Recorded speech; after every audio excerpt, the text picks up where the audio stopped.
Ok. Bueno, buenos días. Gracias por estar aquí otra vez. Primero que nada, darle las gracias al doctor Luis Montoya, cirujano maxilofacial del Hospital Juárez de México, adscrito desde hace varios años, y nos va a hablar el tema de complicaciones en cirugía bucal, básicamente. El doctor es egresado de la Facultad de Odontología, su licenciatura. ah, Hace varios años también, con excelente promedio, mención honorífica, etcétera. Y por supuesto es nuestro amigo desde hace mucho tiempo. Entonces, muchísimas gracias Luis por haber aceptado darnos la plática. Y pues aquí tenemos dos, cuatro, seis niños que vamos a estar todos atentos a lo que nos expliques. Hay de todas las edades, hay desde segundo año, tercero, egresados y que van a entrar, que están intentando entrar al examen de exame para entrar a cirugía. Entonces puedes pegarle un poco a si quieres, ¿eh? Sí, doctora, muchas gracias. Pues sí, ya llevo acá, justamente el 1 de julio cumplí 14 años ya de como adscrito aquí en el hospital Wow. y pues vamos a pasarles muchos casos y temas y podemos preguntar en cualquier momento este, acerca del tema para que igual no se duerman, ¿de acuerdo? Bueno, vamos a empezar entonces.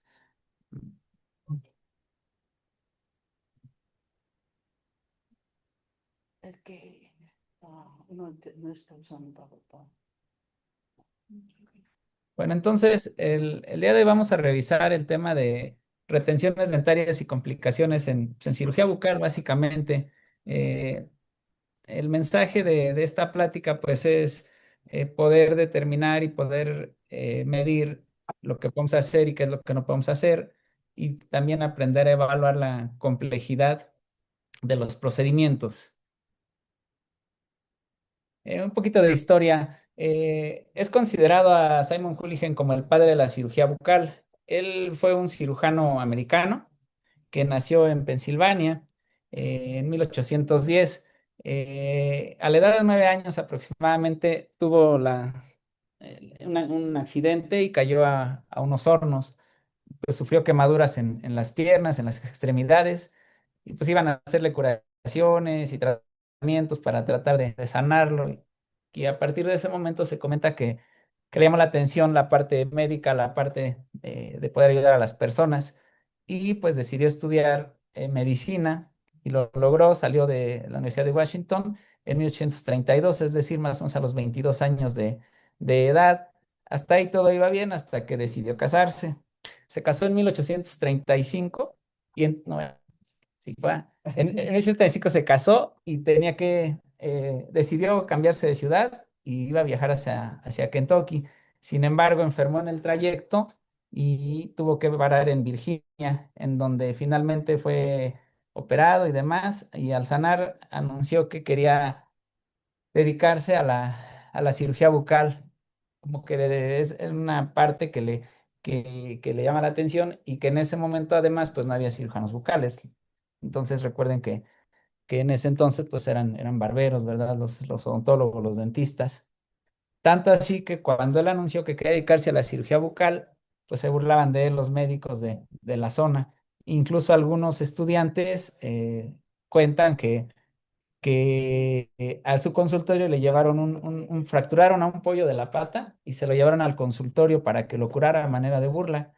Y pues él le hizo las curaciones, lo rehabilita y pues les cobra, se dice que $20, y incluso hubo ahí demandas y demás. La cosa es de que se burlaban mucho de él por la cuestión de su afinidad por la cirugía bucal. Fue tanto su empeño que en 1842 recibió un nombramiento, un doctorado en cirugía oral, y entonces él menciona que la escuela dental necesita combinar en la misma persona conocimientos médicos y también habilidades manuales para crear un dentista realizado, es decir, combinar conocimientos médicos y conocimientos mecánicos. Ahora bien, tenemos que revisar la terminología. Existen varias definiciones dependiendo de la literatura que leamos y demás, si es americana, si es anglosajona, etcétera. Pero bueno, a manera de resumen podemos tener estas tres definiciones. Un diente impactado, decimos que es un diente que se desplaza por una fuerza externa. A través de un impacto se desplaza hacia algún lugar. Un diente retenido es el que en su proceso de erupción hay una detención por una barrera física. Puede ser otro diente, algún hueso, alguna otra estructura que pudiera detener su erupción. Y un diente incluido es aquel diente que se encuentra cubierto completamente por todos los tejidos, pero que está dentro de su etapa de erupción. Ese es un diente incluido. Entonces, esas son las definiciones que normalmente manejamos. Observan esta tomografía. ¿Qué pueden ver ahí? Con referencia a las definiciones que acabamos de mencionar. Observen que es un paciente que tuvo un traumatismo. Se observa ahí a grandes rasgos, fractura de la mandíbula y de algunos huesos de la cara. Y además, queden observando la reconstrucción. ¿Qué pueden observar ahí aparte de las fracturas? ¿Nadie? Sí, sí, ahí van. Una fractura del cóndilo mandibular en la sínfisis y creo que la cigomático y piso curvita. El reborde también, sí, todo eso es cierto, pero miren lo que hay ahí. El diente se desplazó. Oh, wow. Entonces, ese es un diente impactado, ¿ah? Porque lo impactaron y lo desplazaron en este caso, seguramente hacia la vía digestiva. Esperemos que no sea la vía aérea, porque pues eso puede ser muy peligroso. Si es la digestiva, pues ya nada más lo buscan 2 o 3 días después y nada más. Pero bueno, ese es un ejemplo. Sabemos que para nombrar las clasificaciones de las retenciones dentarias, sobre todo se han enfocado a los terceros molares y existen diversas clasificaciones. Lo más importante es poder entender de qué estamos hablando, que a través del teléfono podamos explicarle a un compañero es un clase tal. En este caso, la clasificación de Winter solamente es una clasificación descriptiva y hace referencia a la posición que guardan con relación a los demás dientes, si es mesioangular, si es horizontal, si es vertical, si es distoangular o incluso puede ser una retención invertida. Lo describe de acuerdo a la posición. Y vean que está la posición, la clasificación de Peli-Gregory, que es una de las clasificaciones que más se utilizan. En esta se toman en cuenta dos aspectos. Una, la cantidad de erupción o la altura de la corona del diente retenido. Si está en oclusión es un clase A. Si está entre la corona y la raíz es un clase B. Si está por debajo de la unión amelocementaria es un clase C, como vemos en la imagen. Y en las imágenes de abajo, una clase uno es ese diente que cabe perfectamente entre la rama, entre el borde anterior de la rama de la mandíbula y el segundo molar. Un clase 2 es aquel molar que está la mitad dentro de la rama y la mitad por fuera de. Y un clase 3 es el que está completamente dentro de la rama de la mandíbula. Y pues puede haber diferentes combinaciones en esta clasificación. Evidentemente, la más difícil va a ser una clase 3C. Y bueno, vamos nombrando de acuerdo a la radiografía que tengamos.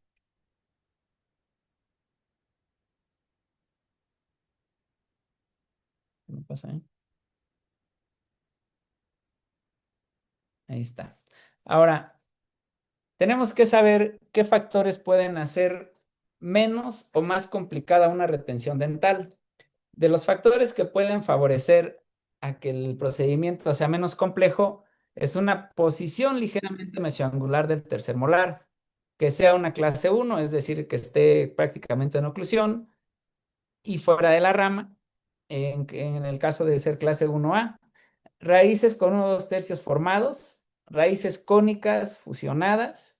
Si observamos un ligamento periodontal ancho, va a ser más fácil. Si observamos un folículo grande, va a ser más fácil porque vamos a tener más espacio. Y si el paciente es joven, va a tener un hueso pues elástico, por así mencionarlo, que también va a facilitar el procedimiento. Y también la relación que pueda tener con algunas estructuras, puede ser con el nervio dentario, puede ser con el seno maxilar. Entre más separados estén, pues mejor. Perdón. Ahora, gracias. Ahora bien, y bueno, si está retenido solamente en partes blandas, que no hay que hacer ni siquiera odontosección, pues es mucho más fácil. Estos factores van a facilitar un procedimiento. Vemos aquí el ejemplo de alguna radiografía, ligeramente mesioangular, las raíces en 2/3 de formación, casi submucosos. Es una clase 2, no es una clase 1, pero bueno, el paciente es un paciente joven y seguramente es un procedimiento que no implica tanta complejidad. Ahora, ¿qué factores hacen una retención más difícil? Pues todo lo contrario, una posición distoangular, una clase 3, una clase C. Estamos hablando, recuerden, clase C por debajo de la unión amelocementaria. Una clase 3, aquel molar que está dentro de la rama mandibular. Raíces largas y finas, obviamente separadas, sin ligamento o muy estrecho, casi sin folículo, raíces divergentes, dilaceradas o bulbosas. El hueso puede estar bastante denso en pacientes de una mayor edad. eh, Qué tan en contacto está con el segundo molar y sobre todo también la habilidad y la experiencia del operador. Eso es un punto muy importante para poder determinar qué tan complicado es un procedimiento. ¿Hasta aquí alguna duda, algún comentario? Ok, seguimos adelante. Yo sí, porque yo sí que no sé nada, ¿eh? ¿Qué es eso de clase C, eh? Ah, Le comentaba que hace alusión a la posición que tiene, por decir, un tercer molar, a la cara oclusal del segundo molar, al plano oclusal, digamos. Si está a la altura, está en oclusión, se le dice clase A. Si está a la mitad de la corona, se le nombra clase B. Si está por debajo de la corona, es decir, entre las raíces del segundo molar, será una clase C. Es la profundidad de la retención. Gracias, gracias. No, de nada. Y bueno, ¿cuáles serían las indicaciones de las extracciones de los dientes retenidos? Pues, evidentemente existen varias. Aquí en la radiografía quisimos ilustrar tanto un daño al segundo molar, a un diente adyacente, como también daño periodontal. Entonces, esa es una de las indicaciones, evitar daño periodontal y daño al diente adyacente. Prevención, obviamente, de quistes y tumores. En la fotografía intraoral tenemos que ser muy observadores con nuestros pacientes. ¿Qué nos puede hacer sospechar que ese paciente pudiera estar desarrollando algún quiste o algún tumor? Si lo ven intraoralmente, no hay aumento de volumen, extraoralmente tampoco. ¿Qué nos hace sospechar?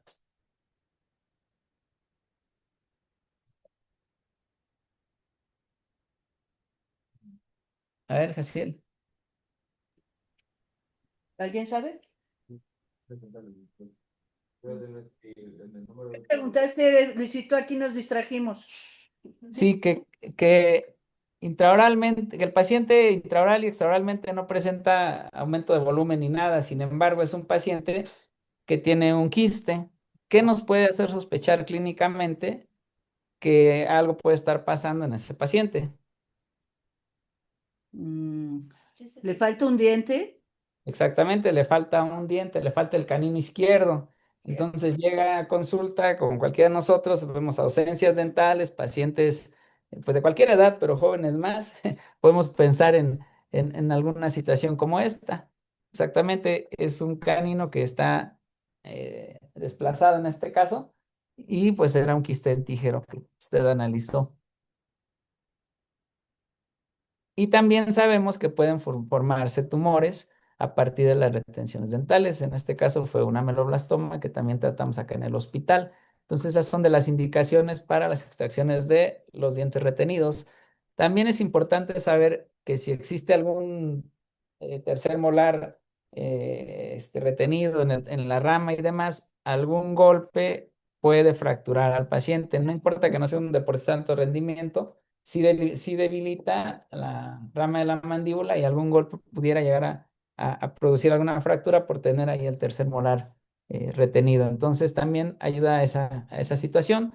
También hay indicaciones ortodónticas, de pronto el paciente se va a hacer ortodoncia y es necesario retirar los terceros molares. Son algunas principales indicaciones este, para el retiro de dientes retenidos. Ok, vamos a pasar a algunos casos clínicos.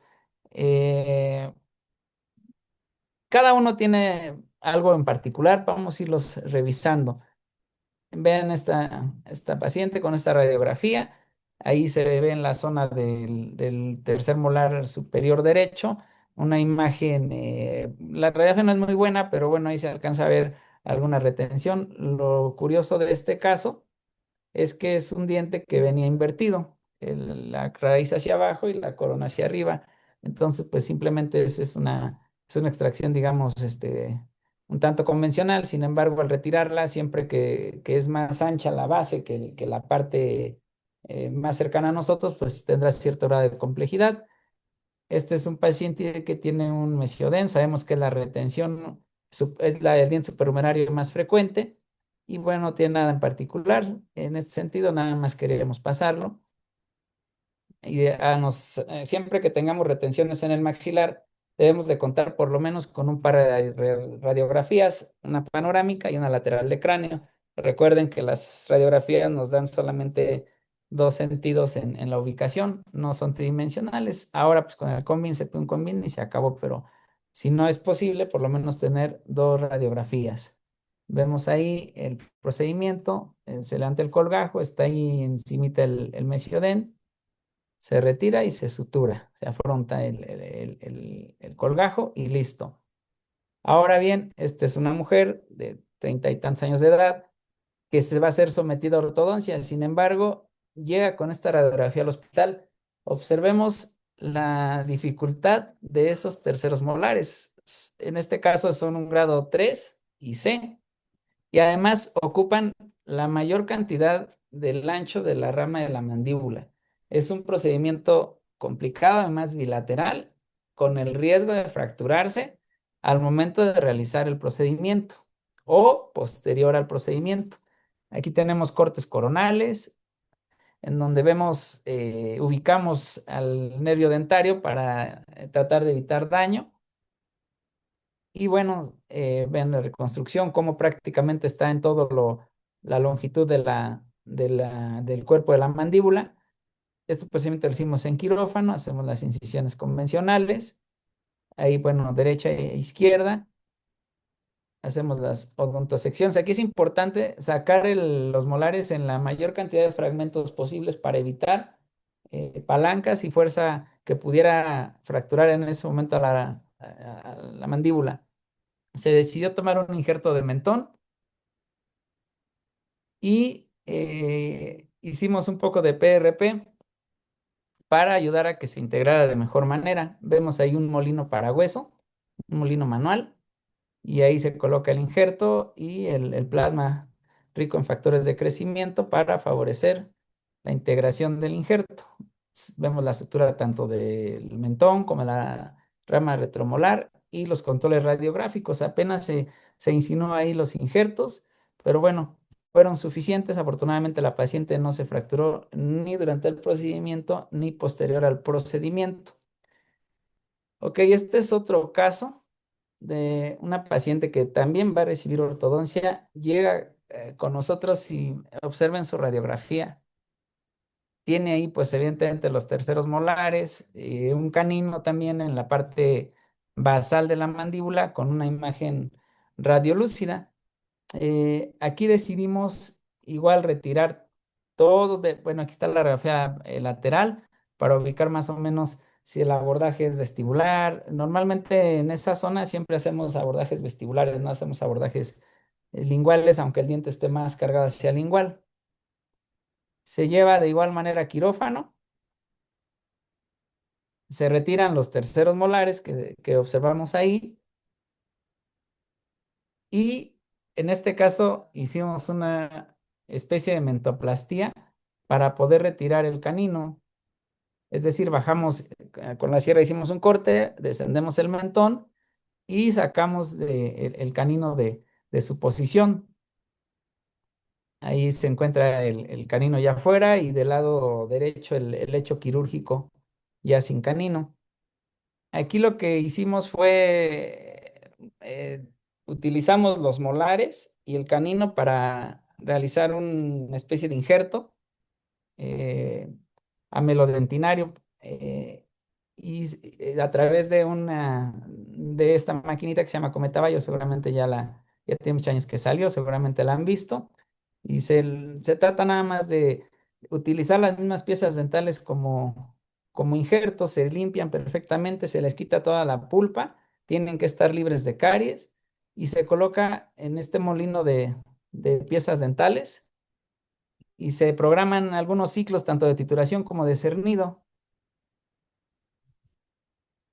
Ahí vamos a ver cómo se muelen o se licúan bastante bien las piezas dentales hasta que quedan pues hechas polvito. Y Ah, una vez que hace polvo, pues ya se cuela, ¿no? Para obtener una partícula conveniente para poder injertarla. Luis, Sí, esto, dígame. esto sería lo que se llama biodentín. Ajá, parecido, seguramente. Ok. Y, a ver, biodentín es para las endodoncias y así. No, entonces no, doctora. Este es un injerto autólogo nada más. Ah, Me ok, dicen no que tiene el biodentín lo nombre. ocupan para operatoria y así, Ajá. recubrimiento pulpar, pero igual funciona. Finalmente es. Pero digamos que la palabra sería eso, ¿no? O sea, algo biológico con dentina y esmalte. Sí, sí, Ah, le llaman injerto amelodentinario, algo así. ok. Y bueno, ahí se obtienen granulados y vea cómo está completamente molido. Aquí en la charolita se obtienen las partículas que nos sirven, que sí sirven pues, y se coloca el injerto en un frasco. Se tiene que colocar hidróxido de sodio para poder desnaturalizar toda la parte de proteínas y demás. Entonces se coloca en hidróxido de sodio por algunos minutos, se embebe ahí, debe estar completamente cubierto y lo dejamos ahí durante 10 minutos. Una vez que transcurre ese tiempo, con ayuda de una gasita, se seca el excedente y posteriormente se coloca una solución de fosfato como tamponada después y se coloca ahí por 3 minutos, se deja reposar, debe estar completamente también embebida de esta solución, es un buffer y después de los 3 minutos se retira el excedente nuevamente con una gasita y entonces ya el injerto está listo para colocarse. Vean ahí ya digamos que lo que hicimos fue moler los terceros molares y titular el canino para regresarlo ya en forma de injerto, ya no de diente. Y así es como quedó, miren. Tenemos aquí los controles del corte del mentón en la radiografía lateral y ya controles a mayor tiempo. ¿Los alambritos que le dejas se los quitas o se quedan ahí toda la vida?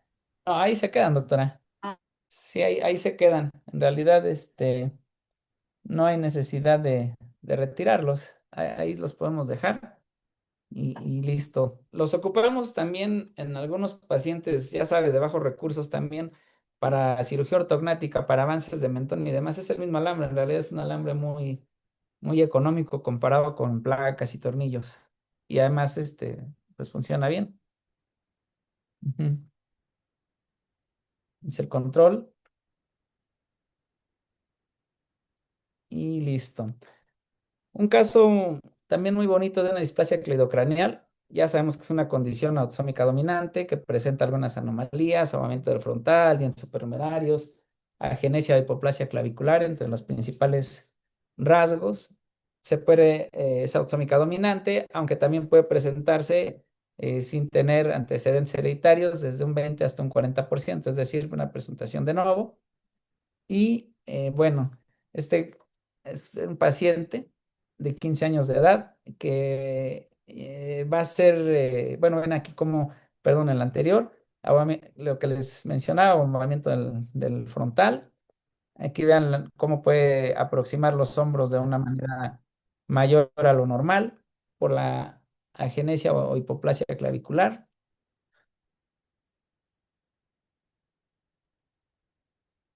y es un paciente que va a ser sometido a tratamiento de ortodoncia. Sin embargo, dentro de las características, recuerden que son pues dientes supernumerarios. Esta es su ortopantomografía, vean la cantidad de dientes supernumerarios con que cuenta. Entonces, en estos casos es importante estar en colaboración estrecha con el ortodoncista para determinar cuáles son los dientes viables y cuáles son los que hay que extraer. Tenemos que hacer una especie de mapeo y aún así muchas veces ya en quirófano cuesta mucho identificar cuál es cuál y a veces, aunque no queramos, quitamos o se debilita porque queda con poco hueso alguno de los dientes que en teoría son viables. Parece poco, pero sí nos lleva toda la mañana en el quirófano porque lo manejamos más o menos por cuadrantes. Entonces hacemos ahí las tachitas para los que se van. Y bueno, ya en quirófano eso es lo que se ve. En la radiografía pues se ve como muy marcado. Sin embargo, ya en quirófano pues se ven cavidades por todos lados y dientes por todos lados. Miren la cantidad de dientes que retiramos solamente la parte inferior. Estaban buenos para injerto, pero ahí no los ocupamos. El huesito que se pudo recuperar de los, digamos, de los tabiques interdentales se regresó. Y en el paladar lo mismo, lo hacemos por cuadrantes. Abordamos por el lado del paladar, retiramos todos los dientes que están planificados y al final del procedimiento, en este paciente retiramos 34 dientes supernumerarios. Y estas son las tomografías pre y postoperatorias, ya con una mayor cantidad de dientes que creemos que van a salvarse. El paciente se encuentra en tratamiento de ortodoncia y ella, bueno, ella tiene bracket, están tratando de alinear y traccionar todos los que están debajo. Entonces, esos fueron algunos casos de cirugía bucal. ¿Algún comentario, alguna pregunta que tengamos hasta aquí? Yo sí, por qué no le pusieron esta igual cosa de los dientes para que se recuperara más el hueso? Porque quedó mucho hueco. Porque no teníamos el Todavía no molinito. tenías el aparatito. Sí, no, todavía no lo teníamos Pero el hubiera aparato. sido un buen caso, ¿no? Sí, de hecho, sí hemos colocado en extracciones así múltiples. Sí hay por ahí otro caso de, igual con este diagnóstico, este, de displasia cleidocraniana, pero sí, en este caso todavía no tenemos, de hecho no lo tenemos, lo rentamos. Vamos a hacer un injerto la siguiente semana, un injerto nasalveolar con el molino este de dientes. La verdad es que de repente son como, no sé si modas, o decirle modas, doctora, que de repente Claro, vienen claro. y Pero ofrecen. ¿recuerdas? Es lo que estaba recordando antes, cuando hicimos aquella del joven de la meloblastoma gigante, había un par de casos que ustedes, el doctor Lisiaga, le puso cáscara de huevo, ¿no? Sí, hay uno que pegó bien Ujú. también de un queratoquiste, ya tiene años. Es un paciente que estaba con Ramón Alemán. Sí. Pacientes que les puso huevo, Ujú. no se infectó, no se dehiscentó, de los pocos pacientes y realmente sí funcionó. Por ahí debo tener el caso, después se lo mando. Eso pues es calcio también, la cáscara de huevo y ya con toda la metodología nueva, estaría bien. Aquí Ariel quiere preguntarte algo. Sí, claro. ¿Cuál es la consecuencia de que a un paciente así con displasia o bueno, este último caso, no se le retiren todas esas piezas extra? Bueno, ahí pues con el riesgo de todos los dientes retenidos, pueden formar quistes, pueden formar tumores o pueden dañar a los dientes que están en la parte superior. No hay alguna otra situación adicional que, nada más que pues cada diente es una posibilidad. Entonces es esa la situación. Seguramente hay muchos pacientes que no se tratan, a veces no saben ni siquiera que tienen el síndrome y Ujú, pues así por la vida. claro. Y creo que Aurorita quiere hablar también, Aurorita. Hola, Hola Luisito, qué gusto escucharte. ¿cómo está, doctora? Buenos días. Buenos Bueno, días. Oye, qué interesante esto de triturar los dientes. ¿Cuánto es el tiempo de seguimiento que le han llevado a estos pacientes o en cuánto tiempo se regenera? Porque bueno, PRP, tú te decías, son modas, son tendencias, ¿no? Empezó el PRP, colocar para ayudar o favorecer la regeneración, pero ahora el diente triturado junto con PRP, más o menos acelera ese proceso de regeneración. Bueno, en cuanto a 50.000 pesos. En cuanto al diente triturado y el PRP, no creo que haya gran diferencia porque en realidad pues nada más sería un osteoconductor, no tiene células progenitoras ni nada. En los injertos autólogos sí ayuda mucho el PRP para esa parte, pero en los injertos, en este tipo de injertos que no son vitales, difícilmente nos puede ayudar en algo. Digo, a lo mejor para la cicatrización de tejidos blandos y eso nos puede ayudar, pero en sí, para el injerto y para que funcione mejor, creo que no tendría mucha diferencia, porque no tiene células vivas. Ok, entonces de colocar diente triturado a colocar hueso, es lo mismo.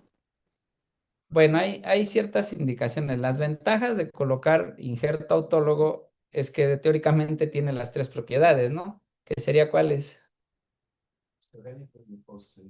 Osteogénico, inductor y osteoconductor. Serían digamos que es el injerto estándar o el de oro, el autólogo, porque tiene las tres propiedades que se buscan en los injertos. A diferencia, por ejemplo, de la hidroxiapatita o de injertos que son osteoconductores. Esa es la diferencia y también dependerá del tamaño, de la cantidad que necesitamos de injerto, el injerto que decidamos elegir. Ok, muchas gracias, Luisito. No, de nada. Bueno, entonces vamos a continuar con la segunda parte, que es las complicaciones en la cirugía bucal. Es importante este tema porque muchas veces, sobre todo a todos los niveles, a veces por confianza, a veces por cuestiones de poco entrenamiento, de la curva de entrenamiento, podemos tener algunas de estas complicaciones. Lo más importante es poder primero prevenirlas y después poder resolverlas. Entonces, bien, siempre comentamos con los alumnos, sobre todo de pregrado, que cuando vamos a enfrentar un procedimiento de cirugía bucal, pues a veces pensamos que somos los grandes nadadores, ¿no? Y nos aventamos a la piscina con mucho entusiasmo y con ganas de querer sacar todo lo que venga y además en el consultorio pues es un estímulo económico que a veces no queremos dejar ir o no queremos perder y dice, pues va, nos aventamos con todas las ganas. Y empezamos, vamos a media piscina y ya nos sentimos un poco cansados y como que ya no vamos a llegar al otro lado, pero nosotros decimos, no, sí, sí puedo, sí puedo. Y de repente llega el momento en que antes de que crucemos la piscina, terminemos el procedimiento, nos sentimos ahogados. Entonces, ¿qué quiero decir con esto? Que tenemos que estar bien conscientes de nuestras habilidades, de nuestras posibilidades y no aventarnos nada más de a ver si sale, a ver si puedo, espero que salga. Cuando los pasos se hacen tal cual como en el libro y todo sale bien, muchas veces van a poder hacer esos procedimientos. Pero si en algún momento se llega a fracturar de otra forma, tiene raíces adicionales, no valoramos bien la complejidad del procedimiento, seguramente vamos a terminar ahogados en él. Y eso, en lugar de traer buenas recomendaciones para su consultorio, pues va a ser todo lo contrario. Van a decir, es que no vayas porque salen corriendo con el paciente o tienen que llegar a terminar los procedimientos. Entonces, eso es lo importante de saber hasta dónde si podemos. De pronto podemos pensar en la valoración y a todos nos llega a suceder que el diente es como un gato pequeño que vamos a poder dominar fácilmente y de repente, ¡pum!, se proyecta y se hace en algo mucho más complicado. Entonces, bien, ¿cómo podemos definir una complicación? Podemos decir que es un problema médico que es adicional y que se desarrolla después de un procedimiento o de un tratamiento, en este caso de algún procedimiento, y que puede estar relacionado directa o indirectamente con él. dicho de otra manera, pues es el riesgo del procedimiento. Ajá. Esta es una complicación. Hay varias definiciones, pero para la plática creo que es la que mejor queda. Otra definición es fenómeno que sobreviene al curso de una enfermedad y que normalmente la agrava, es una enfermedad que complica. Ahora bien, dentro de las complicaciones de la cirugía bucal, las podemos dividir en intraoperatorias y en postoperatorias. Vamos a observar que una sola complicación puede aparecer en diferentes etapas. Vean las intraoperatorias, puede ser hemorragia, puede ser una fractura, puede ser un desplazamiento dental, podemos lacerar tejidos, podemos causar enfisemas, sobre todo si ocupamos piezas neumáticas, de las que incluso vienen en las unidades, lesión a estructuras nerviosas, daños a dientes adyacentes. Esas podemos colocarlas como intraoperatorias, y también existen posoperatorias. Vean que dentro de las posoperatorias pueden ser inmediatas o pueden ser tardías. Inmediatas, pues una hemorragia, puede sobrevenir una hemorragia en casa, puede haber un hematoma, puede haber trismo, puede haber herpes, alguna reacción a algún medicamento que no sea tan pronta, también puede existir. Y posoperatorios tardíos, como es una alveolitis, formación de secuestros, fracturas mandibulares en casa. Ahorita vamos a ver algunos casos de estas complicaciones que son como las principales. Ahora, aquí miren este caso. Es un paciente que llega a un consultorio con esta radiografía. Eh, esa es la calidad real de la radiografía. Está más oscura de lo que debería. Es una dentalveolar que tomaron como oclusal. Y ahí, ¿qué observan en esa radiografía? No sirve. No sirve. Exacto. Con ganas de ver, ahí en la O hay un supernumerario. Hay como un mesiodén en esa zona. Exactamente, no sirve. Y con esa radiografía hicieron o intentaron hacer la extracción de ese supernumerario. Al no poder y demás, llega al hospital, se hace una tomografía. Ya esa es una tomografía postoperatoria. ¿Qué observamos? Según ellos, quitaron el mesiodén. Observen que el mesiodén pues está presente. Lo que retiraron fue el canino del lado derecho. Si observan, solamente está el canino izquierdo y no está el canino derecho. Entonces, encontraron el canino derecho y dijeron, este es. Al retirarlo se dan cuenta que pues el tamaño no corresponde, y entonces pues ahora sí se espantan y cierran y lo envían. Ahí está la radiografía con la que iniciaron el procedimiento. Entonces son errores de diagnóstico y son casos reales, no son casos armados que digan, no, pues está haciendo ahí trampa. No, son casos que llegan aquí al hospital. Vean este otro caso. Toman la radiografía en el consultorio y dicen, no, sí, sí, es el tercer molar. Ahí se ve claramente. Y con esa radiografía muchas veces dicen, pues vamos a empezar el procedimiento, cuando quizá de las cosas más importantes es ver la relación de las raíces con el dentario. Algún prudente dice, no, con esa no, vamos a tomar otra. Esa ya salió mejor. Y dice, no, pues con esta sí. Entonces, ¿qué sucede? Vean, van tomando radiografías prácticamente acá a fresazo. Eso ocurrió en una escuela cercana aquí al hospital de odontología, y lo mandan al hospital porque ya habían prácticamente retirado el tercer molar y para concluir el procedimiento. Llega con esta radiografía en donde pues, realmente no le han hecho nada más que dar 2, 3 fresazos, y eso es lo único que hicieron con ese molar. No le hicieron, no le retiraron nada, y al paciente le comentan que es un fragmento. Entonces, muchas veces, a pesar de tener una radiografía, pues yo me acuerdo, doctora, que recién de que estaba, oye, pues cuando estaba en la universidad, como que pedir la panorámica era lo más complejo, y como que algunos sí se pedían y a otros no, porque pues entre el gasto y dónde se la toman y demás, era complejo. Algo similar está sucediendo ahora con las tomografías, de si se pide, no se pide, es que va a gastar, es que no sé qué, cuando en realidad lo más importante es el diagnóstico, porque muchas veces, a pesar de la radiografía, podemos tener dientes de este tipo. Ven que la radiografía no se alcanza a observar que tiene esa cantidad de raíces en esa forma y de ese tamaño, que puede condenarnos a una fractura de una tuberosidad, a una comunicación con el seno, y que bueno, de alguna manera no poder visualizarlo. Este es otro caso real. eh, la clásica tía de que la muela le duele el domingo en la tarde. Visita al sobrino y le dice, bueno, se la intenta retirar. Pues domingo en la tarde se la intenta retirar, jamás pudo.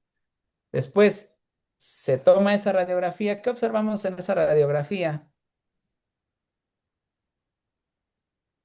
Qué fuerte, Paula. ¿Eh? Dile fuerte. Ah, es el canal del dentario. ¿El dentario, Luisito, qué quiere? Bueno, ahí se ve el dentario, pero relacionado con el molar que iban a extraer, que es el tercer molar, Que tiene No. ¿Cómo se llama? Dile. ahí está la radiografía, ¿eh? Anquilosis. ¿Anquilosis? Pues probablemente se ve poco ligamento, pero hay algo más. Y atrás. Mm, Tiene atrás algo radiopaco. Exactamente, algo radiopaco. Miren, Ah, ya. Oh. evidentemente que pues no, no iba, o sea, sin radiografía no se uno cuenta, con radiografía ya uno sabe que hay algo allá y que seguramente la osteotomía tiene que ser mayor y demás para poder retirarlo. Una exodoncia convencional que pueden pensar que es un diente erupcionado, que etcétera, y que pues con un forceps lo vamos a retirar.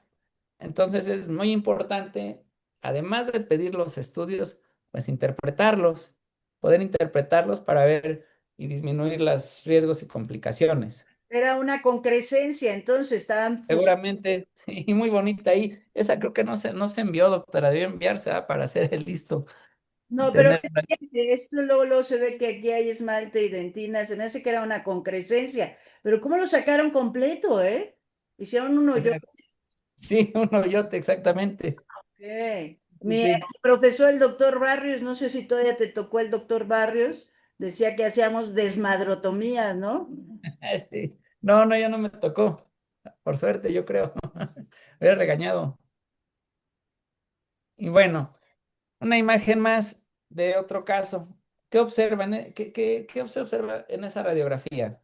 Tenemos que ser muy detallistas en los estudios para poder ver estructuras anormales. ¿A Waters, pero muy arriba o cómo? Sí, es como si fuera una Batters, pero como que está todavía mucho más hacia atrás, ¿no? A eso. Como si fuera, no sé si su mentón vértex, una cosa así, no sé. Ajá. Pero ahí se observa en el centro un puntito blanco más radiopaco, no sé si lo alcanzan a ver en la línea media. Sí, sí se ve. Bueno, pasó de más, pero vean lo que en la radiografía anterior, a ver, déjenme ver que están como brincando a donde no. En esa se ve apenas un punto, en la siguiente ya se ve toda una línea blanca y es una paciente que llegó a urgencias con los dichosos piercings y ahí está el vástago de un piercing que se le fue hacia la base de la lengua y que lo retiramos. Lo que voy con esto es que en algunas proyecciones puede verse apenas una puntita y en una proyección se ve completamente de qué se trata, como en un iceberg, ¿verdad? Que solamente se ve a veces esa punta y lo más interesante y lo más importante está por debajo de la encía, del hueso o del agua. Entonces, por eso es indispensable tener medios de diagnóstico. Si a esa parte de no pedir o pedir medios de diagnóstico y no darles una interpretación adecuada, unimos el equipo de cirugía bucal que tenemos, que es un elevador todo chuequito, solo tenemos uno, tenemos un forceps universal para todos los dientes, y si además de eso alumbra más el foco del techo que la lámpara de la unidad y que el aspirador, en lugar de succionar, regresa lo del paciente anterior, todo se va complicando. Entonces, las complicaciones, pues es una unión de un todo. Entonces, para hacer bien, tenemos que ver bien. y haga bien lo que vea. Esa es una frase que viene en el libro de Kruger. Entonces, la primera regla es ver y después ver y hacer bien lo que vea. Entonces, si de por sí es un tanto complicada la cirugía bucal y además sin los aparatos, sin los conocimientos y sin buena visibilidad, pues estamos perdidos. Bien, de las complicaciones en cirugía bucal, la más frecuente es la osteitis alveolar o alveolo seco, que como sabemos se produce posterior a una extracción y es un dolor intenso y un olor fétido que se produce más o menos alrededor del tercer a cuarto días. Es muy clásico que se haga la extracción y el paciente dice, estaba yo muy bien ayer, antier, pero al tercer o cuarto día empecé con un dolor que no me lo quitaba nada. Entonces debemos pensar en ese diagnóstico. Si nosotros decimos la extracción, nosotros sabemos si el diente que se retiró se ha retirado completamente. Pero si el paciente viene de otro consultorio con ese dolor y con esa sensibilidad, estamos obligados antes de intentar hacer un lavado, de intentar hacer una curación, tenemos que tomar una radiografía para ver que no haya restos de dientes, otra que el segundo molar o los dientes adyacentes no estén dañados o que incluso pueda tener alguna fractura mandibular que nosotros no provocamos y que en el momento en que uno empieza a hacerle la curación sin radiografía, ya nos involucramos en el problema. Entonces, siempre que vengan de otro consultorio este tipo de pacientes, primero, una radiografía. Extracciones incompletas, primero, una radiografía actual. Porque también las extracciones incompletas de pronto en algún otro consultorio pudieron dañar el segundo molar con un fresazo y así, y nos llegan con la radiografía original y nosotros entramos, van a pensar que nosotros dañamos el segundo molar. Entonces es indispensable antes de una radiografía reciente. Luis, ¿Perdón?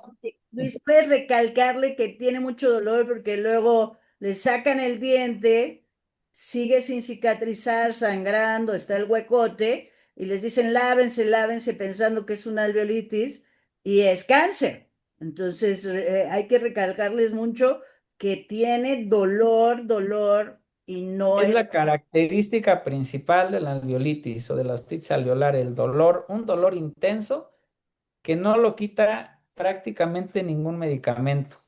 Cuando llegan aquí al consultorio, lo que hacemos es anestesiar al paciente, lavar con agua tibia. A pesar de estar anestesiados, si lavamos con agua fría, pueden tener sensibilidad para imaginar la cantidad de dolor que el paciente tiene. Una vez que retiramos todo el tejido nada más con agua, no raspamos el alveolo, no hacemos que sangre nuevamente, eso no lo hacemos, porque la poca cicatrización que puede llevar, si ustedes llegan y le raspan, se la van a llevar. Y si lo citan a los 3 días y le vuelven a raspar, lo que avanzan esos 3 días, lo vuelven a echar a la basura. Entonces, no raspen los alveolos, asegúrense que no hay pedazos de diente. Hay que lavar a través de una radiografía, hay que lavar bien el alveolo con agua tibia y puede ser incluso con clorexidina. Y al final lo que hacemos es colocar una cinta umbilical o un pedazo de gasa de las que no dejan pelusa embebida en eugenol. Hacemos una tirita y la empapamos en eugenol y la vamos a meter en el alveolo del paciente hasta que quede al ras de la encía. Luis, ¿qué es eso de cinta umbilical? Acá hay es un pedazo de, de tela. ¿Qué tipo de tela será? La cosa es que no deje Manta del residuos, cielo, perdón, manta de cielo, donde, como los que se. parecido a lo que tiene la manta del cielo, pero en la esquina. Ajá, pero sí, es algo muy parecido. O sea, la cosa es que no deje pelusa, por así decirlo, que no deje restos de nada. También las gasas pequeñitas, las gasas pequeñas, no las normales, las pequeñas tampoco dejan pelusa. Puede ser incluso una gasa recortadita y embebida en eugenol, y eso es lo que vamos a colocar en el alveolo. Y se va a citar al paciente al tercer día normalmente. Obviamente el dolor con el eugenol pues desaparece automáticamente. y entonces ya se va cambiando, puede hacerse 2 o 3 cambios en lo que termina de repararse. Observen que no estamos hablando de nada de antibióticos, ¿eh? Simplemente es lavar y colocar el eugenol, porque la ostitis alveolar no es un proceso infeccioso. Puede llegar a infectarse, sí. Entonces, vean, en los siguientes casos, pues revisamos algunos artículos y vamos a hablar un tanto de eso. Entonces, vean que es la complicación más común, se presenta el 2 al cuarto día, la incidencia es hasta el 4%. Obviamente, el más involucrado es el tercer molar inferior. ¿Por qué? Pues por lo que siempre padece el tercer molar, porque está en la zona más declive, porque nos lavamos menos, porque al hacer succión o escupir, pues es la zona que sufre. Entonces, vean que la incidencia es más alta en extracciones terapéuticas que en extracciones profilácticas. A las terapéuticas se les llama aquellas que tienen caries, pericoronitis, algún problema ya, pero esa es terapéutica. Profiláctica es cuando se lo mandan sin infección, sin nada de nada, porque le van a hacer una ortodoncia. Entonces, eso está más relacionado en extracciones terapéuticas. Cuando sabemos o cómo podemos saber que un paciente está predispuesto o que pudiera tener un mayor riesgo de alveolitis, pues son pacientes con pobre higiene bucal, o sea, la mayoría, mayores de 40 años, algunas enfermedades sistémicas, si utilizan anticonceptivos, pacientes fumadores, pacientes que tienen pericoronitis, todos ellos son pacientes con una mayor posibilidad de presentar alveolitis. ¿Pero por qué con los anticonceptivos? Sí, se ha relacionado mucho la parte de albertos anticonceptivos, seguramente por la cuestión perdón, ¿qué dijiste? No, la antigénesis. Sí, por la angiogénesis, ajá, sí, exacto. Entonces, esa es la relación que guardan y la manera en prevenir, pues bueno, si son pacientes que no se lavan la boca, pues obviamente indicarles lavarse la boca, hacer una limpieza dental previa al procedimiento, incluso se vale en ese sentido este, premedicar con antibióticos para prevención. Pero una vez que ya se produce, como les comento, es irrigar, puede ser con clorexidina, puede ser con cualquier solución que esté a temperatura ambiente o tibia para retirar todo el alimento y al final, pues su genol. Si hay datos de infección, entonces sí tendríamos que indicar algún medicamento. Recuerden que el de elección pues, son las penicilinas, ¿no? En caso de que haya alguna alergia a eso, pues pueden utilizar algún otro, como la clindamicina, pero no de rutina, las alveolitis se medican. Ahora, otra complicación, pues es infección después de una extracción incompleta o completa incluso. Vean en este paciente, en la radiografía, en la parte superior izquierda, un resto de un tercer molar que pues fracasó en el intento y llega acá ya con el aumento de volumen, se realiza la extracción, vean ahí se realiza el drenaje y bueno, se medica, obviamente, y ahí está el control ya, cómo llega y cómo se va el paciente. En realidad, las infecciones posquirúrgicas no son tan frecuentes en los molares superiores. En los molares inferiores, pues es el más involucrado. Nuevamente, por la gravedad, ahí se almacena todo el alimento y se pueden lavar menos. Se reporta igual hasta un 4%. Y el manejo, pues ya dijimos que es quirúrgico y penicilinas. Gera nos va a hablar del manejo de las infecciones ontogénicas, ahí va a detallar la parte de la posología y demás. Eh, Otra complicación son los desplazamientos de los terceros molares, que ocurren tanto en los inferiores como en los superiores. Las causas normalmente puede ser por corticales adelgazadas, tanto arriba como abajo, y también por un exceso en la fuerza que hacemos para realizarlas. Vean en este caso como un molar inferior se ha desplazado hacia el lingual y se hace ahí una incisión, ahí ya se observa el molar y pues se retira. En este caso está más fácil retirarlo extraoral que tratar de buscarlo por dentro de la boca. Ahí tenemos los controles. También se retiró el primer molar pues, debido a que tenía ahí sus lesiones y el tercero superior también. Entonces, El desplazamiento de molares se maneja que es poco común en realidad. Y normalmente cuando ocurren los inferiores es porque la cortical lingual está muy delgada o incluso muchas veces está fenestrada, es decir, no existe. Eh, pero, ¿qué es lo que debemos hacer como odontólogos generales en caso de que algún día se nos desplace un diente? Bueno, a menos de que lo veamos y estemos seguros de que se encuentra ahí, tratar de retirarlo. Si no se ve, si no es visible, no hay que intentar hacer algo más porque lo que vamos a hacer es desplazarlo todavía más. Entonces, en ese momento, pues pueden pedir ayuda con algún cirujano para que les ayude a retirar ese molar. Si en ese momento no hay alguien disponible, entonces lo que hay que hacer es lavar bien la zona, irrigarla bien, poner un punto de sutura y pues administrar algún antibiótico y algún analgésico en lo que encontramos la atención. El tiempo ideal para retirarlo, dependiendo de los artículos que revisen, pues están discutidos. O sea, hay quien dice, no, entre más pronto se retire, mejor, porque si esperas a un día, 2 días y demás, pues va a haber trismos, inflamación, no va a poder, la visibilidad va a ser menor. Y algunos otros autores dicen, no, déjalo ahí. En cuanto pase el tiempo, entre mayor tiempo pase, eh, van a ser fibrosis alrededor del diente desplazado y va a ser más fácil localizarlo.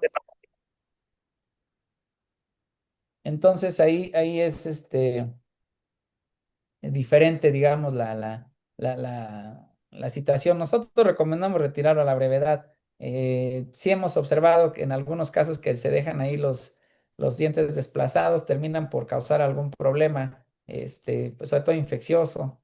A largo plazo, ni siquiera son a semanas, pueden pasar meses y llegan con el proceso de infección, finalmente. Este es otro caso con un desplazamiento de un tercer molar superior derecho. Arriba se ve como si hubiera una punta de un elevador o algún aparato, algún instrumento ahí. Vean la reconstrucción. Ahí se ve, pero está submucoso el tercer molar. Entonces realmente con anestesia local se retira el tercer molar, se hace una incisión, simplemente se fue submucoso, se fue hacia arriba, pero no tanto. Entonces con anestesia local se hace un abordaje convencional, se retira, se pone un puntito de sutura y listo. Pero no todos los casos son así. En este joven de 16 años de edad, 16, 17 años de edad, estaban haciendo el tratamiento de ortodoncia y pues indicaron retirar los terceros molares. Y vean hasta dónde se fue ese tercer molar superior. Realmente se encuentra desplazado ¿en qué fosa? ¿En la fosa qué? ¿En qué fosa? ¿En qué fosa? Ahí va, ahí va. Palatina. Infratemporal, ¿verdad? Infratemporal. Ok. Entonces, ahí está la reconstrucción. Digamos, ya una vez que llega así aquí al consultorio, pues a manera didáctica se piden todos los estudios para poder ubicarlo de mejor manera y hacemos diferentes cortes, vean la reconstrucción hasta dónde se encuentra. En cortes axiales, cortes coronales, realmente se fue alto. Y ahí pues viéndolo en la parte de abajo, pues también se observa, ¿verdad? Por arriba del malar también se aprecia. Hicimos una reconstrucción y vean también, pues evidentemente es lo mismo, ¿no? Que en la 3D, pero bueno, ahí podemos como medir un poquito hacia dónde movernos y hacia dónde encontrarlo. Lo pasamos a quirófano. No hay una técnica como tal descrita para los desplazamientos de la fosa infratemporal. Entonces, en realidad se hace un abordaje, una incisión y se empieza a buscar, obviamente, con disección Roma para evitar otro accidente hasta poder encontrarlo. En este caso, el doctor Lisiaga trajo su lamparita de fibroscopio para poder ver mejor. Y vean, está hasta allá arriba, lo localizamos, lo retiramos y bueno, vean que no todos son submucosos. Ahí es como una analogía para aprovechar la estereolita entre cómo se termina retirándose.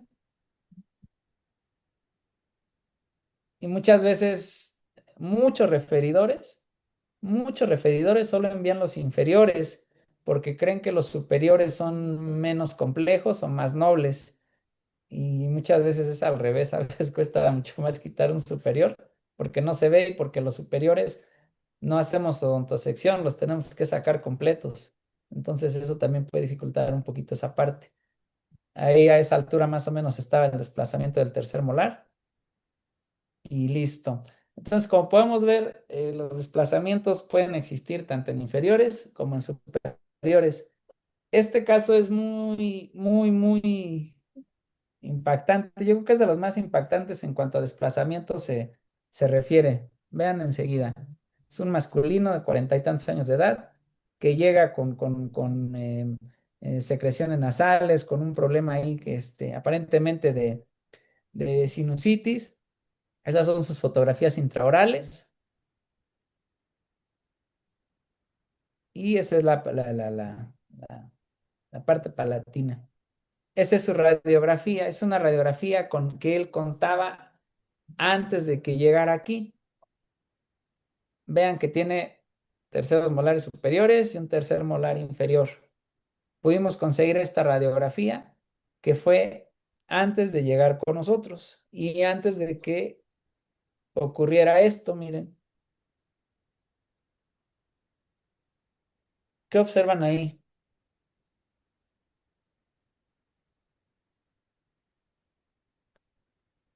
Vean dónde están los terceros molares.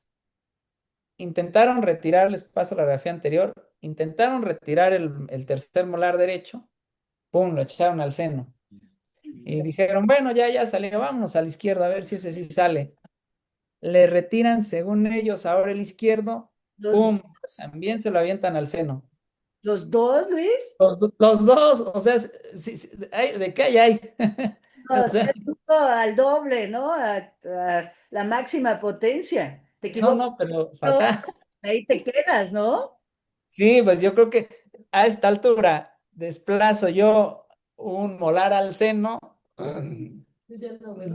lo saco y le suturo y ya sabrá todas las recomendaciones, o sea, nos alarmamos a esta altura de la vida.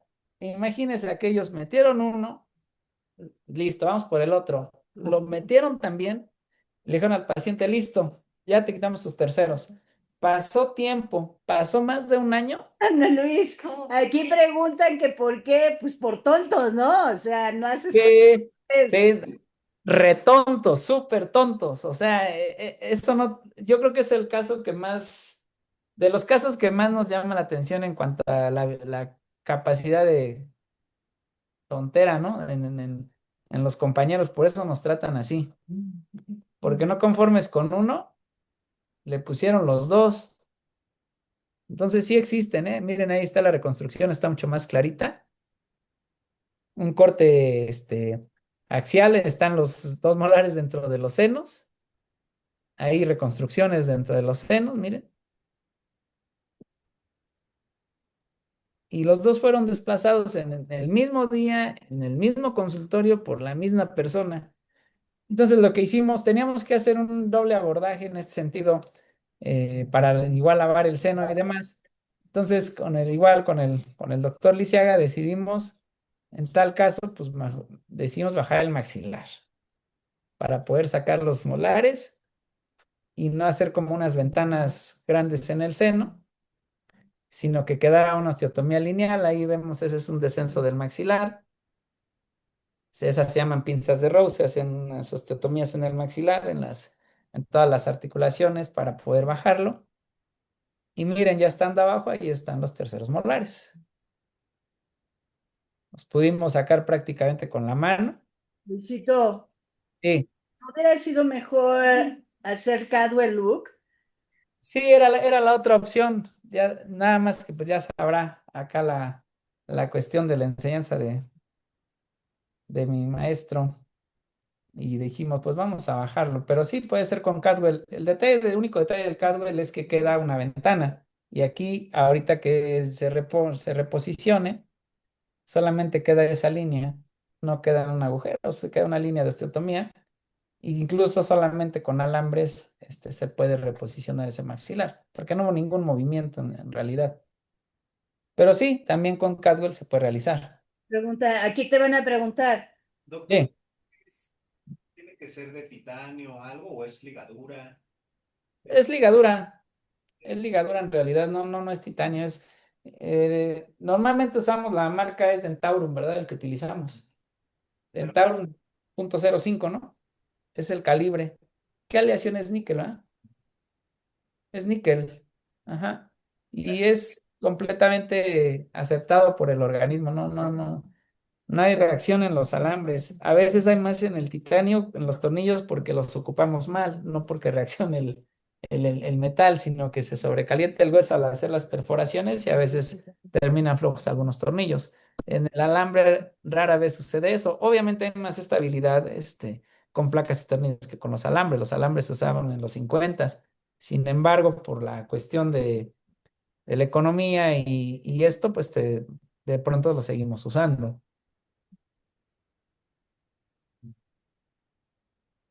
Fuerte. ya no se quitan, ¿verdad, Doc? No, ahí se quedan, ahí se quedan. No dan problemas, normalmente no dan. Miren, ahí aparece ya en la radiografía los 4 aretitos de alambre, ya sin los terceros ni el de abajo, ¿verdad? Porque capaz que se va al consultor y también se lo desplazan. Lo fijas con el arco no me acuerdo cómo se llama el arco que los fijas, ¿no?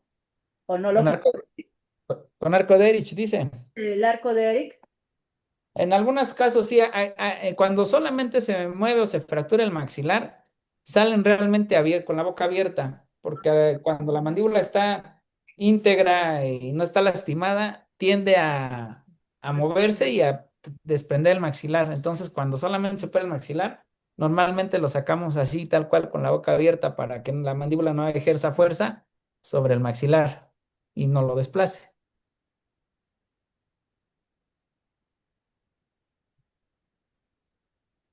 Ahí se ven más cortes y la pre y la post ya a 6, 7 meses de control. Bueno, no se conoce la incidencia de esta complicación, digamos, de que se desplacen, pero bueno, aquí mencionan que se pueden mantener sobre observación. Lo que mencionábamos, que depende de lo que leamos, son las recomendaciones de si se quitan o no se quitan y demás. Aquí hay un desplazamiento solamente de raíces. Ahí apenas es mala la radiografía, pero ahí se alcanza a observar en el seno unas raíces desplazadas, no necesariamente es todo el diente. Aquí sí, a través de un Cadwell Lux, que es lo que mencionaba usted, doctora, se realiza la extracción del resto radicular. Y lo importante aquí es que pues no había un proceso de infección. Cuando hay un proceso de infección en el seno, no basta solamente con retirar el fragmento o el objeto desplazado. Se Oye, tiene que... Luis, ¿qué fresa están usando? Porque es como una de bola, pero muy grandota. Es un fresón en realidad. Es un fresón. Es un fresón Se puede ocupar también para acrílicos. Es un fresón redondo. También normalmente usamos una fresa delgada 702, 701 para hacer ahí una ventanita, pero también con el fresón no se hace la ventana, sino se desgasta el hueso, se tritura y pues se hace el abordaje.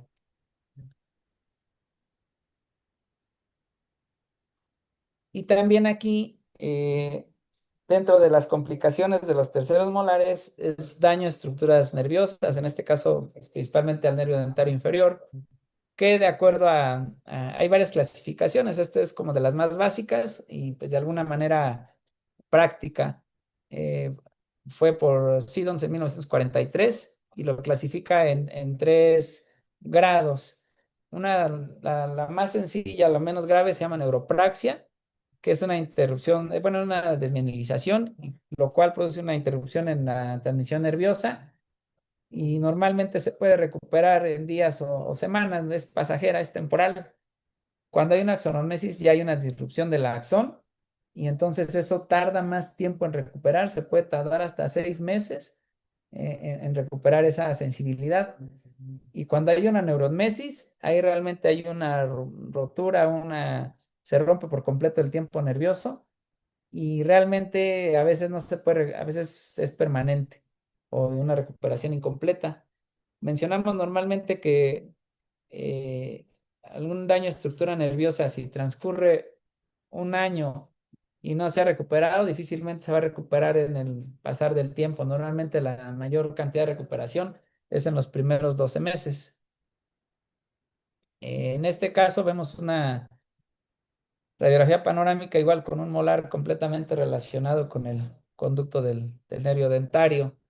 Y recuerden que en cada uno de los pacientes que exista una señal similar a esta, pues estamos obligados a pedirles una tomografía para poder determinar si existe daño o la posibilidad o el riesgo de dañar al dentario y poder explicarle al paciente y que él decida si se realiza o no el procedimiento. Eh, Ahora, bueno, no actualmente, pero una opción a los dientes que están realmente dentro del conducto o envolviéndolo, pues es solamente retirar la parte de la corona, hacer una coronectomía y dejar la parte radicular. Existen algunas condiciones que deben cumplirse, como que no exista un proceso infeccioso previo, una pericoronitis o una caries importante que pudiera ya estar contaminada la parte radicular. Normalmente se ofrecen dientes que están cubiertos completamente por encía y a veces también por hueso, para que el resto que se deje de diente o de raíces no tenga alguna situación posterior. Aquí igual se realiza la extracción por disección y ese es el alvéolo. En realidad aquí no una parestesia, simplemente es el ejemplo para poder ver que están relacionados al dentario. Eh, en los artículos reportan a un mayor daño al lingual que al alveolar inferior, muchas veces por la cuestión de la anestesia, muchas veces por la cuestión de la retracción de los tejidos o de las incisiones, qué tan hacia el lingual las hacemos, que terminamos muchas veces llevándonos el lingual más que el dentario. Y como les mencionábamos, que si pasa más de un año, pues podemos pensar que va a ser una cuestión permanente. Así como la mía. O la mía. En el ojo? Sí, no, Ambas, te digo, qué mala suerte. yo creo que ando como en un 60-70%. Sí siento, pero aún así sí queda el cosquilleo. El hormigueo constante. Sí, sí, sí, sí. Yo Sí, mira, exacto. siento el hormigueo constante siempre. Sí, Siempre. así andamos. Eso es mala suerte. No me puedo- Entonces, pues ya pasé un año, entonces quiere decir que ya lo que se va a recuperar es casi nada.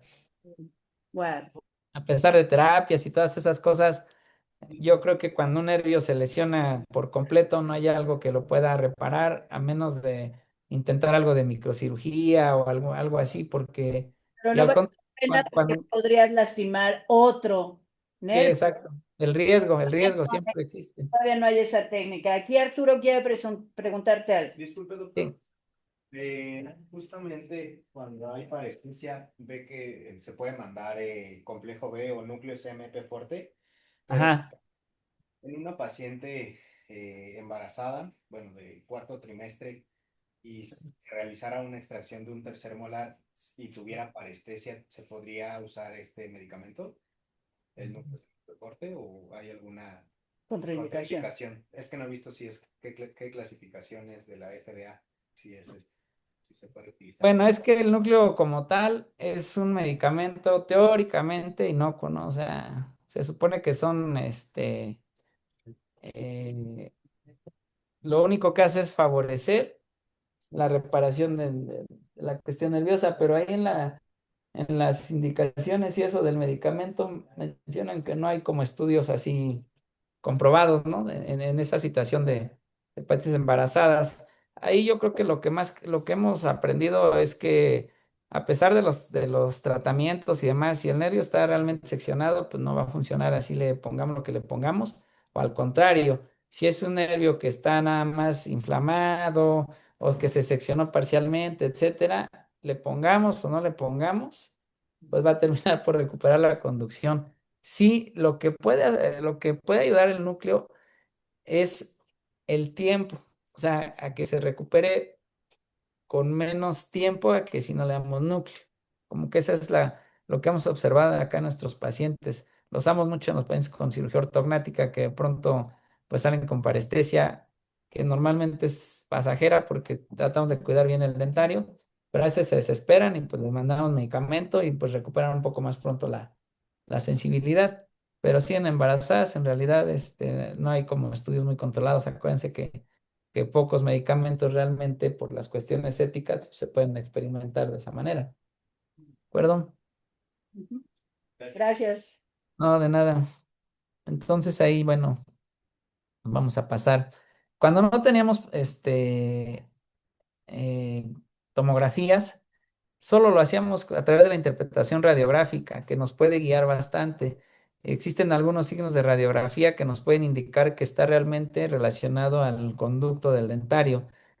Si observamos en la primera imagen, se ven las corticales, las dos líneas blancas del conducto intactas. Cuando se ven así, interpretábamos que el diente realmente no está dentro del conducto, puede estar por delante o por detrás, pero no dentro. En la segunda imagen hay una interrupción de ambas corticales. Eso quiere decir que está dentro del conducto. Y en la tercera imagen vemos cómo se hace como una U o una curvatura en el conducto, como una gota en el conducto.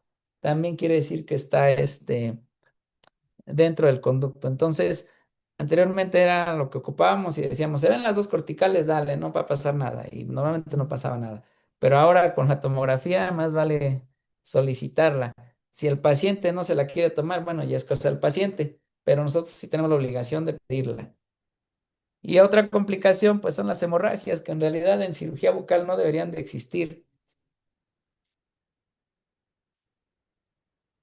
No deberían de existir las hemorragias, pues si pedimos, si hacemos una buena historia clínica y determinamos que el paciente requiere algunos estudios de laboratorio, pues de acuerdo a la historia clínica, pues se solicitan. La verdad es que en pacientes sanos no solicitamos de rutina todos los laboratorios.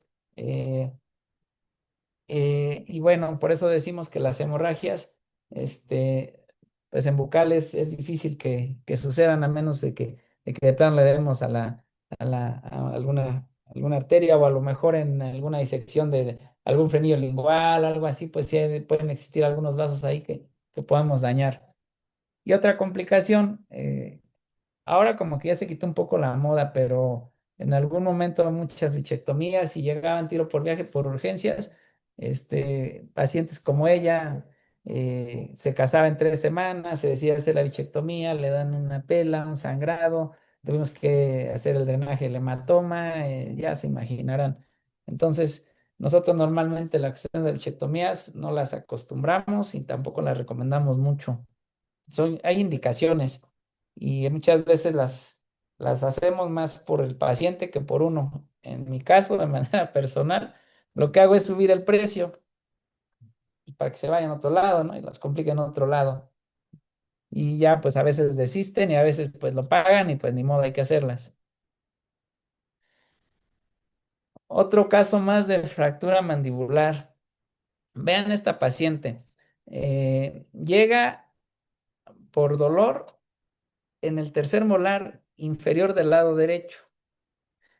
Llega aquí al hospital, ya saben que acá los residentes vienen por dolor de uno y le quieren quitar los 4, porque tiene los 4.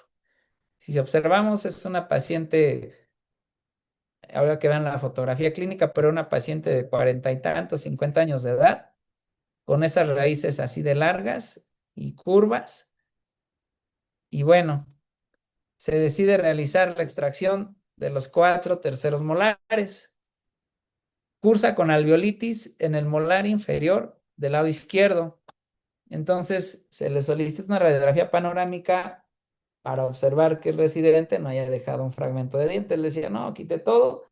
Se solicita de todas maneras la panorámica. Y como podemos apreciar, pues no existe en el alveolo, que ahí se está haciendo grande, ningún resto de diente ni nada. Entonces se hace la curación, se coloca su eugenol con su gasita y se da cita posteriormente.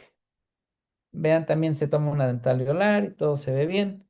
Sin embargo, esa paciente a la siguiente cita viene mencionando mayor dolor y que los dientes contactan de manera irregular e inestabilidad oclusal y adormecimiento de la zona.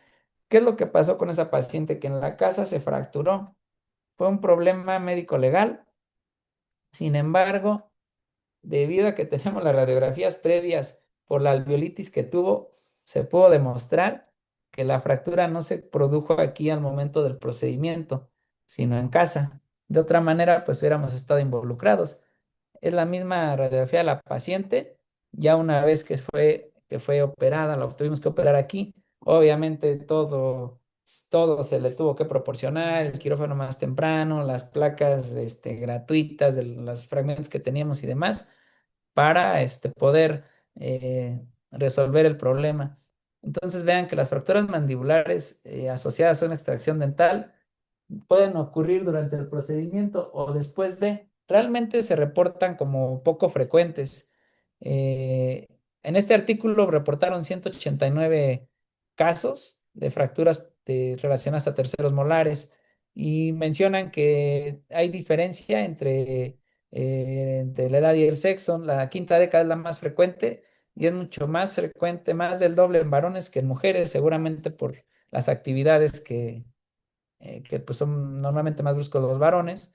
El diente más involucrado es el tercer molar inferior y también valoraron el estatus dental.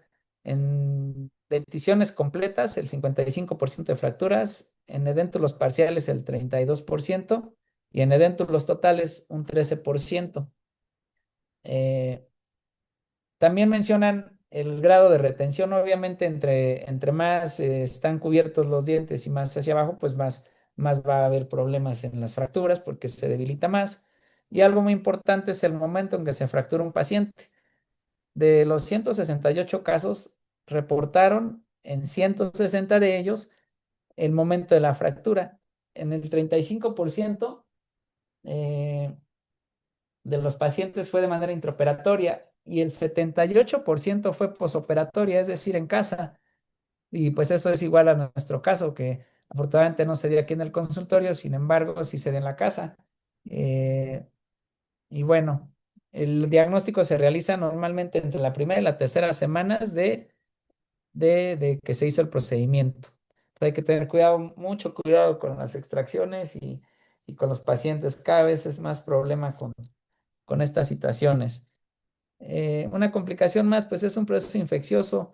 Lo vamos a pasar rápidamente. Es un alumno de la Facultad de Odontología, de Medicina, no sé si nos los mandó usted, doctora, pero ya tiene algo de tiempo, que le hicieron una extracción allá en la facultad y le hicieron una comunicación bucosinusal. Ya llevaba más o menos 6 meses con la comunicación y le lavaban y demás hasta que, pues de plano, llega en estas condiciones al hospital, se hace la tomografía y se observa una pansinusitis, ocupa todos los senos de manera unilateral y ven una proptosis del globo ocular. En esta toma se ve más adelantado el globo ocular y esto pues por el proceso infeccioso. Entonces se lleva a quirófano, se realiza un procedimiento de Luc, se drena a través del seno maxilar, se lava, se irriga y pues obviamente ahí sale toda la cantidad de pus que se observa ahí en el video. Se hace una metotomía inferior, que es lo que mencionábamos, cuando el seno maxilar se encuentra infectado, normalmente hacemos un nuevo drenaje a través el meato inferior, colocamos ese penros para que por ahí sea un paso de drenaje y no se acumule nuevamente pus en el seno. Se cierra la comunicación y bueno, ahí inmediatamente, este, vean cómo el globo ocular vuelve a su posición, una vez que se ha drenado.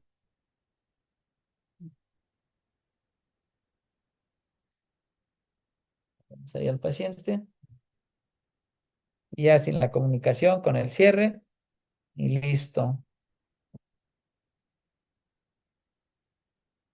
Y la comunicación bucosinusal, las raíces más próximas al seno maxilar son las del segundo molar. Sin embargo, el que presenta mayor implicación en las comunicaciones es el primer molar, sobre todo en la raíz palatina. Seguramente el primer molar, porque de todos los molares es el que se extrae con mayor frecuencia por caries. Entonces, seguramente hay un proceso infeccioso que adelgaza la separación entre la cavidad bucal y el seno y al extraerlo, pues termina por hacerse la comunicación, aunque no sea el más próximo.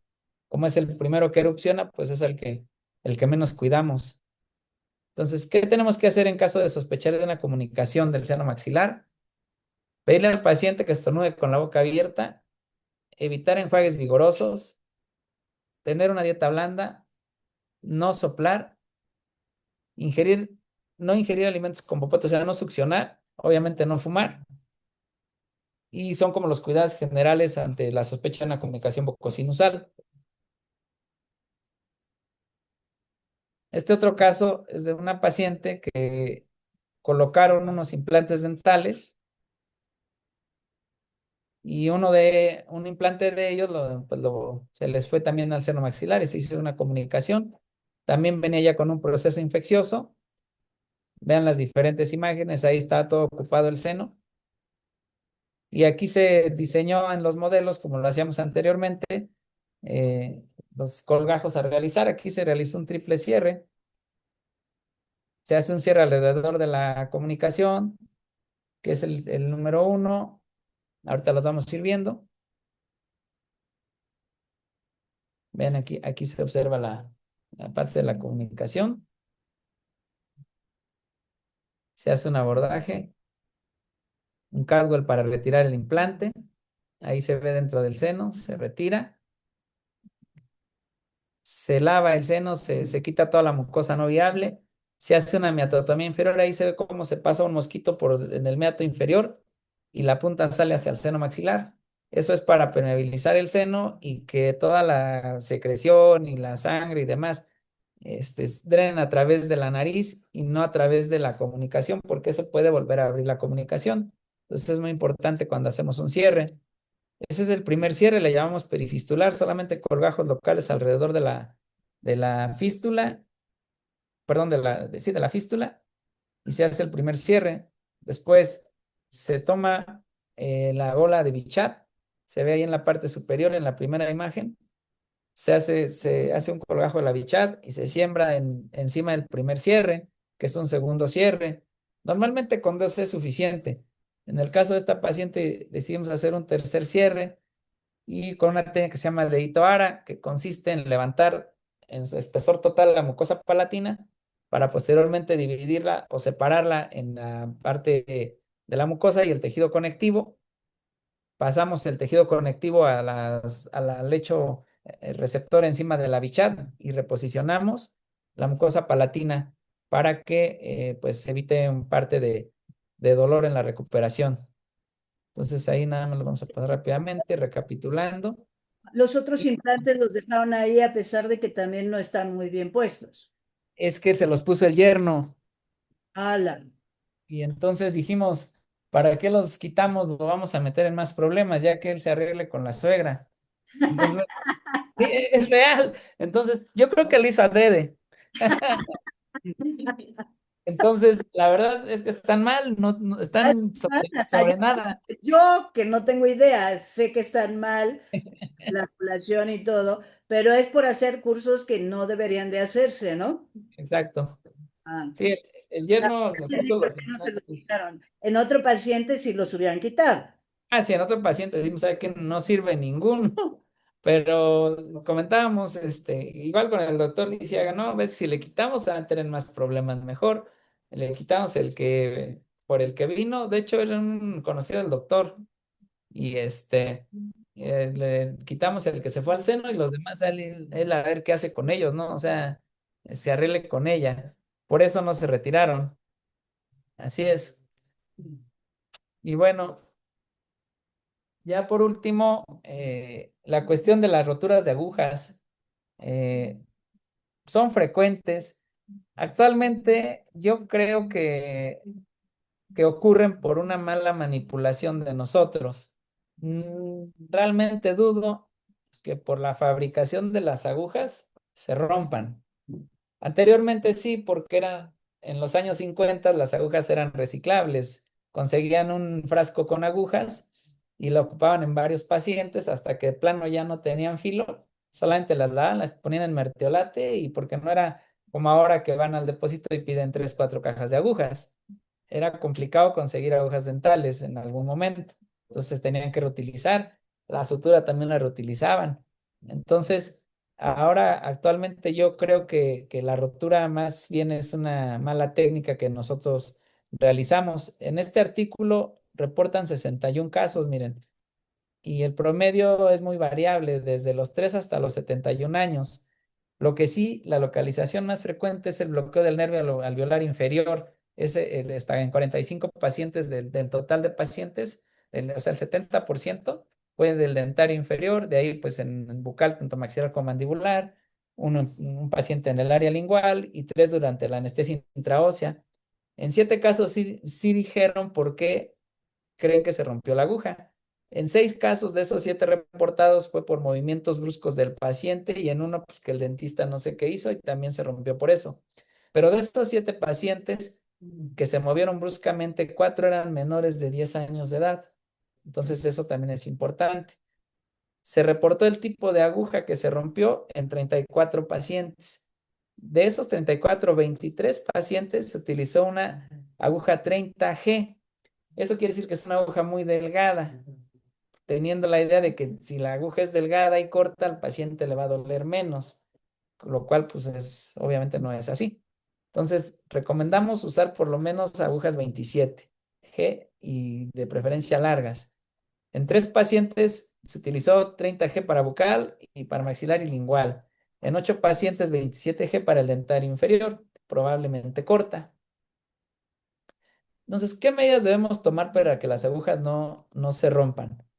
Pues revisarla antes de usarla. Muchas veces damos por hecho que está todo bien y la colocamos así. Y luego, no hay una sola técnica en los libros que diga que tenemos que doblar la aguja. Sin embargo, si por alguna situación la tienen que doblar, no la doblen a nivel del conector, porque es donde realmente se fracturan. Tener suficientes dimensiones de aguja, 27 y 25 en grosor para el dentario inferior, no una 30 porque se rompen más fácil. Tenemos que decirle al paciente que le va a doler, sobre todo si son adultos, eso de que no va a doler, no se siente, no podemos decirle eso a un paciente. A veces en la cuestión de las técnicas de odontopediatría, pues pueden cambiar un poquito, pero en los adultos o jóvenes, pues va a doler, no les puede decir que no va a doler. Y a veces les decimos al inicio y cuando vamos a hacer la punción ya no les avisamos y pum, se mueven. Entonces, justo antes de puncionar, tenemos que volver a decirles, acuérdate que va a doler un poquito, por favor, no te muevas. Y otra cosa importante es que no debemos introducir por completo la aguja. Si son agujas largas, nos va a sobrar la mitad de la longitud de la aguja. Debemos dejar por lo menos 5 milímetros fuera de los tejidos blandos. Vean, de esta forma si la doblan, que sea de la mitad hacia adelante, que no sea en el conector donde se une la aguja con el plástico, no, porque ahí es donde se rompen.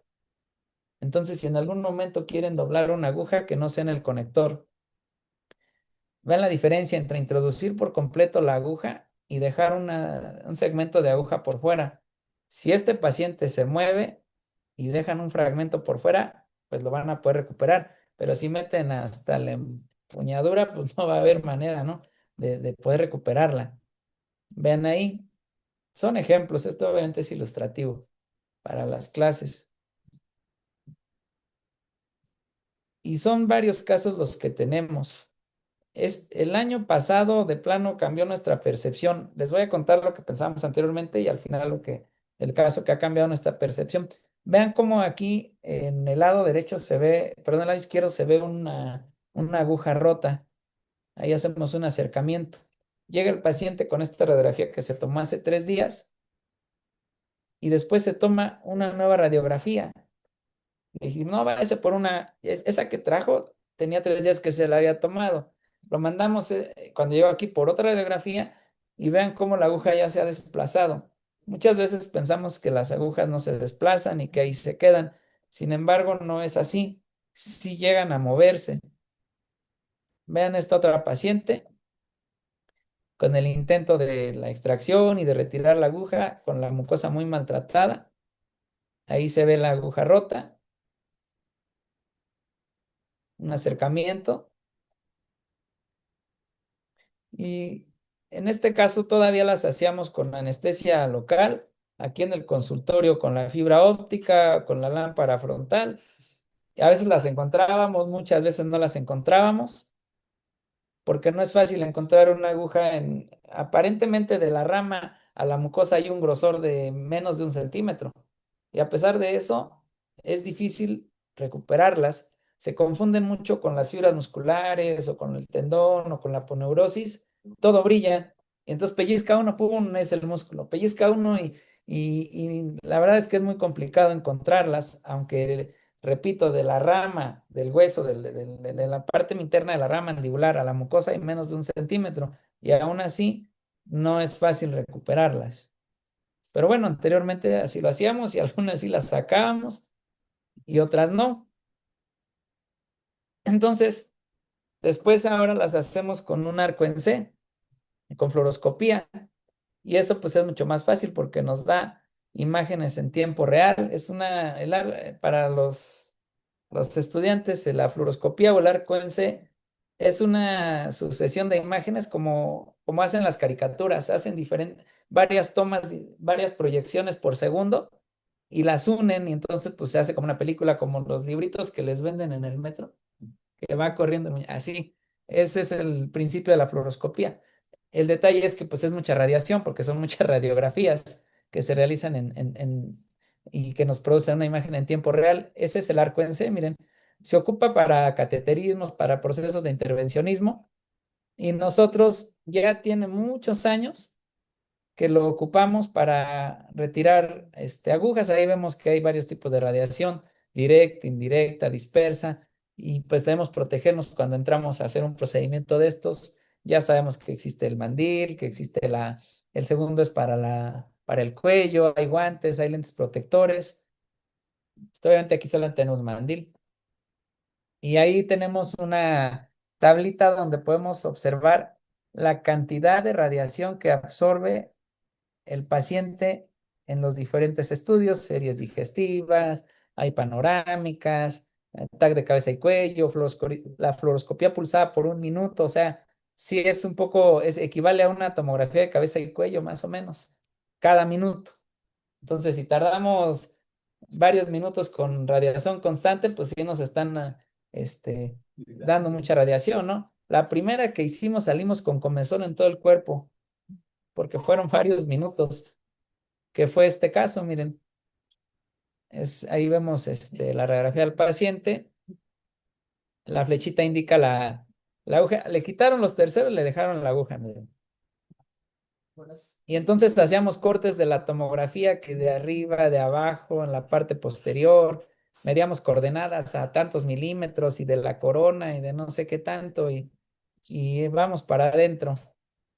Se hace con sedación o anestesia general, preparados para una intubación en caso de que el paciente se deprima. Se infiltra igual con cuestiones pues para que no haya sangrado, hemostáticos. Y se piden 2 proyecciones iniciales. Bueno, en ese momento pedíamos las que fueran. Déjenme ver si este es video. Este es un video, miren, así es como entra el arco en C. Y entonces se empieza a hacer ahí proyecciones anteroposteriores y proyecciones laterales para poder ubicar las estructuras. En ese primer caso metíamos agujas, legras, como para tratar de ubicar hacia dónde está la aguja, ¿no? Y poder orientarnos y poder sacarla. La verdad es que tardamos un buen rato.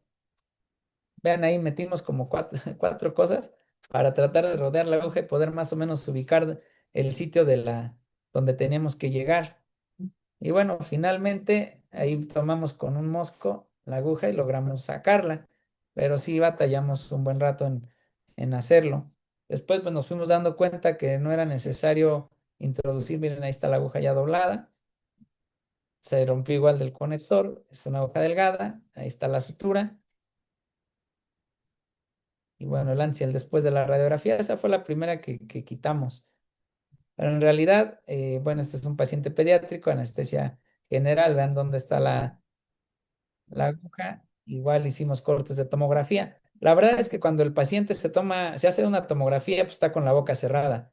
Y cuando está en hemodinamia o en la sala de quirófano, pues está con la boca abierta. Entonces, ya nada más con eso la aguja se mueve de la posición de la boca cerrada. Entonces todo eso que hacíamos de meter muchas cosas realmente sirve muy poco, no lo sabíamos. Entonces, este es el caso de un paciente pediátrico, igual se hace una incisión y vean ahí cómo se retira la aguja.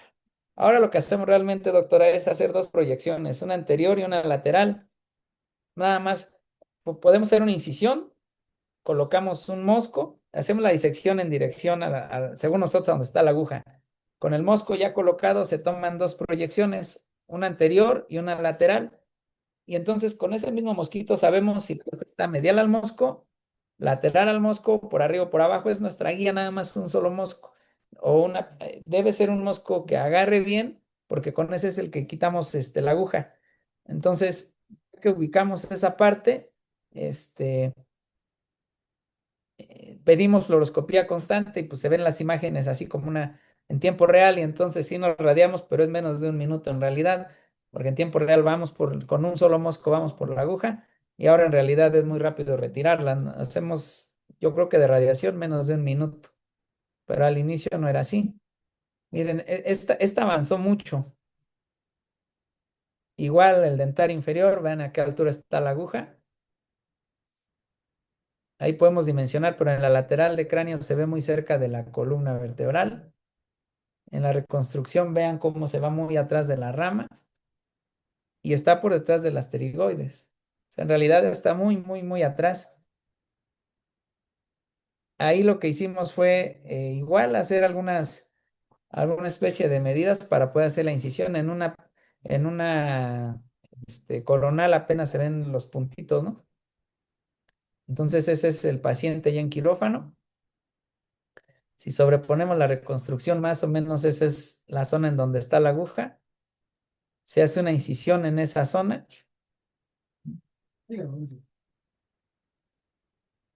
Digamos que retromolar atrás de la tuberosidad, y ese es la aguja que se ha retirado. Vean ahí como una vez que la agarramos ya no la soltamos. Se atora entre los tejidos y así la sacamos. A veces traemos un poco de mucosa, un poco de tejido graso, pero bueno, finalmente se retiran. Entonces podemos decir que en la actualidad, pues sí, prácticamente el 100% de las agujas terminamos retirándolas. Vean cómo hasta con algo de tejido blando, pero bueno, la aguja se ha retirado. Ese es el control, el antes y el después. Y bueno, yo creo que ahí le dejamos. Son puros casos de aguja los que faltan. Está muy bien, eso estuvo impresionante, ¿eh? Mire, aquí hay uno de un tercero. Este es un tercer molar. Igual a la fosa, igual con el fluoroscopio. Ahí está el doctor Licea, que en paz descanse.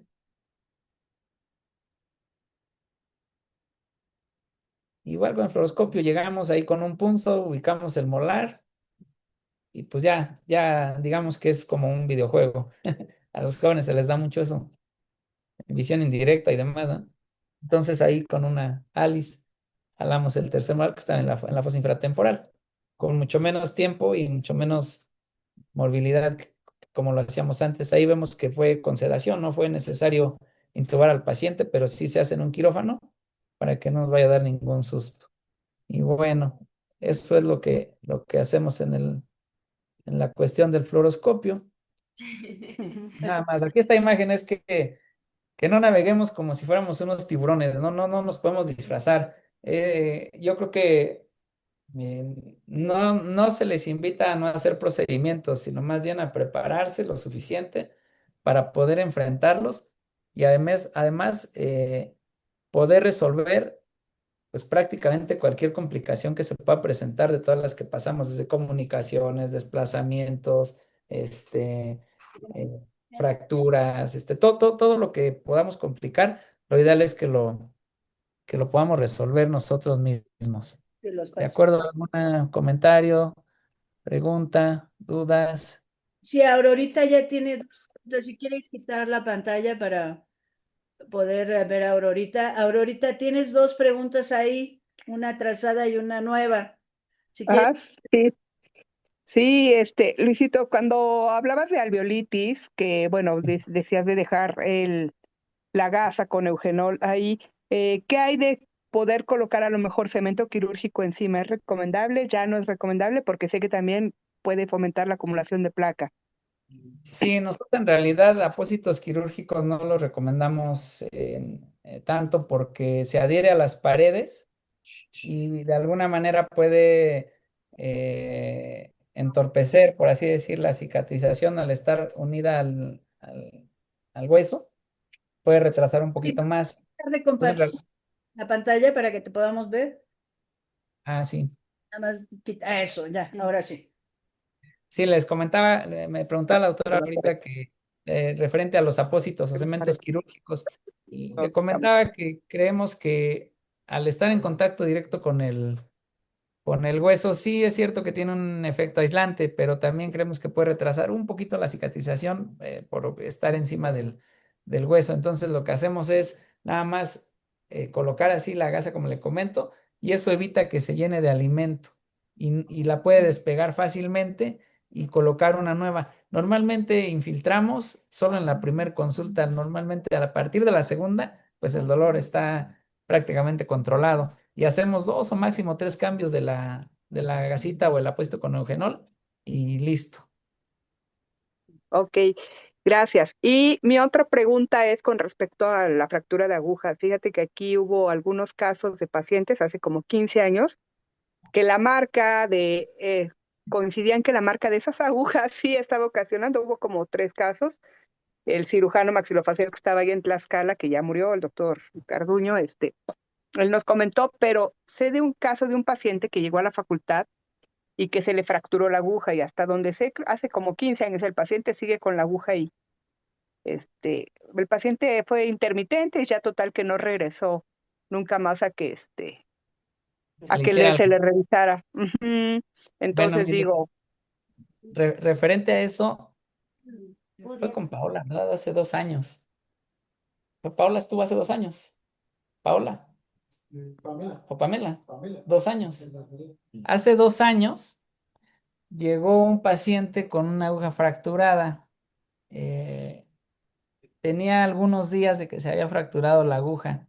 Yo no sé si hizo una actividad física, no sé, incrementada o era deportista, pero curiosamente lo enviaron porque se les había roto una aguja con una panorámica con la aguja a la altura de la rama de la mandíbula.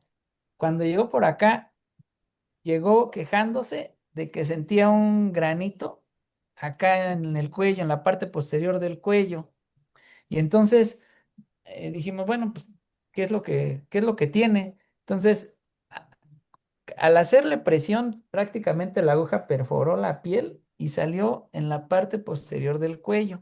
Entonces, nosotros hasta antes de 2 años, que es lo que les comentaba, teníamos la idea de que déjala, porque igual en los libros así dice, no, pues si no molesta, ¿no? ¿Cuántos pacientes andan con una bala, ¿no? Ese es el ejemplo clásico que traen balas en el cuerpo y a veces es mucho más riesgoso quitarlas que dejarlas. En las agujas, pues también pensábamos esa situación. Sin embargo, hemos visto que pues sí pueden llegar a avanzar hasta, en este caso, hasta salir a la piel. Está documentado, es un caso del doctor Trujillo. Yo no lo tengo, pero sí lo vimos. O sea, nosotros pensábamos que pues, se va a fibrosar y ahí va a quedar y eso, no, salió en la parte posterior. Me acuerdo de otro caso del doctor Lisiaga que le llegó al consultorio, a su consultorio, y pues igual se veía en la primer panorámica la aguja ahí en la rama. Y para la radiografía, antes de hacer el procedimiento, ya no había aguja en la panorámica y el doctor, me acuerdo que me decía, este, es que ya no hay aguja, yo no sé si se la tragó, yo no sé si la escupió, yo no sé qué sucedió, pero ya no hay aguja. Yo le iba a quitar la aguja y ya no encontré nada en la radiografía, pero era una radiografía panorámica y seguramente pues, se fue hacia alguna zona donde la panorámica no alcanzaba a captarla, pero de que la aguja estaba ahí, seguramente estaba. En ese momento hasta me dijo, mira, te lo voy a pasar para que lo pongas y platiques que no supimos cómo salió, pero ya no hay nada de aguja. Y pues seguramente avanzó quién sabe a dónde y el paciente pues no sabemos dónde está, pero esas agujas Sí avanzan, sí se avanzan, ya lo hemos visto. Riesgo y podría llegar a algo vital, ¿no? Sobre Es todo lo que, que tenemos los nervios, los vasos grandes, pero pues bueno, sí, creemos que algún paso importante pudiera llegar a lesionar. Por eso ahora creo que a partir de ese caso, sí, la percepción es de que si está en una zona al alcance, por así decir, que sea más el beneficio que el riesgo por alguna estructura cercana que podamos lesionar, yo creo que sí vale la pena retirarlas. y ahora, ¿qué recomendarías estas nuevas pistolas? Ya ves que El Miguel está usando unas, ¿cómo se llaman? Que no tienen aguja. Bueno, en realidad yo nunca he usado una, lo que sé es que el bloqueo que se consigue no es igual de eficiente que una Bien. punción por aguja. Normalmente terminan reforzando con la técnica convencional. Ah, ok. Bueno, porque Ujú. está de moda, empiezan a sacar nuevas cosas y habría que ver exactamente hasta dónde llega, etcétera. Y Yo creo que puede funcionar en lugar de tópica para que no les moleste el segundo, ¿no? pues sí, pero bueno. Para vender. Sí, no, para cobrar más caro.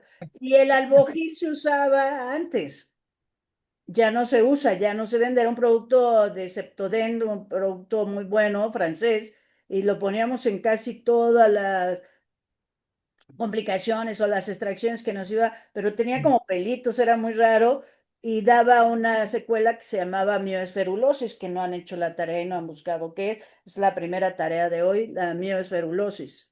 Anoten en su tarea, en ferulosis. Casi todos ellos ya, los que rotaban conmigo, ya les tocó la Están mies. las niñas pasantes también. Ah, ok, sí, la miesferulosis creo que es importante que la vean, aunque es rara, pues para que no nos agarren sin saber, ¿no? Pero Claro. bueno, aquí te presento a los niños. Saluden. Ajá. Sí. Hola. Hola, hola. ¿Sí se ven ahí, por ahí? Ahí están, Sí. ahí están, ahí están. Acércate. Eh, ay, y aquí Los está. niños, muy bien. Entonces, Luis, muchísimas gracias. Siempre uno aprende cosas y siempre nos queda muchas dudas y sobre todo recalcar que no podemos hacer algo si no sabemos. Si no sabemos, pregunto. Si no sabe al que le pregunté, pues vuelvo a buscar a alguien que sea el experto. No debemos de quedarnos con dudas y nunca hacer algo que no sabemos hacer. Eso es lo más importante que creo, ¿no? Sí, exacto. Yo creo que es lo más importante de esta plática de conocer nuestros límites. Todos tenemos límites, todos, todos, todos, absolutamente todos. Entonces, eh, también lo importante es conocerlos y reconocerlos, ¿no? O sea, y no aventurarse. Igual acá de pronto las infecciones avanzan y se van a otras zonas que nosotros no llegamos, pues vamos a otorrino, a cabeza y cuello, a tórax, o sea, todos tenemos límites. Lo importante es saber identificarlos. Muchísimas gracias, Luis. La semana que entra, digo, el miércoles me toca a mí hablar. Si te mando el link, si alguien se quiere conectar del hospital, pues aquí estaremos de 9 a 11 el miércoles. Y el Gerardo también va a dar la clase el 14. Si les mando el link y ustedes el que quiera, pues porque él va a hablar de infecciones. Ok, sí, muchas gracias. Los links y tú ya el que quiera se puede poner a oír la clase o verla por ahí, y ya la estamos grabando, la vamos a editar y vemos cómo se las hacemos llegar a todos, ¿no? Bueno, a los Bien, profesores, claro, a los bueno, muy bien. Cuídate mucho. Muchísimas gracias, Luisito, que estén muy bien. Bye. Cuídate, Hasta la luego. hija, gracias. Adiós, los Bye, demás. gracias. Sale. Adiós. Luisito, gusto verte. Igualmente, doctora, cuídese mucho. Bye. Ay.